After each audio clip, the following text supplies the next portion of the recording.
বাংলাদেশ জামাত ইসলামী ছাত্র শিবিরের উপরে যে স্টিম রোলার চালানো হয়েছে, এটা যদি অন্য একটা সংগঠনের উপরে চালানো হতো, তাহলে চোখে তো দূরের কথা, মাইক্রোস্কোপ দূরবীন দিয়েও এরকম একজন সমর্থক তো তাদের খুঁজে বের করা যেত না।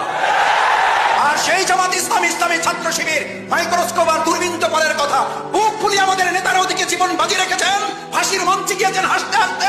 রাজপথে আমরা একাধিকবার জেল থেকে বের হয়ে আবার রাজপথে মিছিল করে জনগণের পাশে ছিলাম। এখানে তোমরা যারা আছো, একাধিকবার জেলে গিয়েছে, এমন আছো জেলখানায় যাওয়ার পরে তারপর সাথী হয়েছে।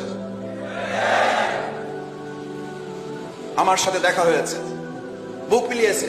মাসুদ ভাই, আগে টুকটাক দুর্বল ছিলাম, শেখ হাসিনার প্রতি কৃতজ্ঞ। এই মহিলাটা জেলখানায় ঢুকানোর পর আমার মধ্যে যে বারুদ তৈরি হয়েছে, আমার মনে হয় বের হয়ে যে সাথী হবো একসাথে, নাকি সাথী না হয়ে সদস্য হয়েছে।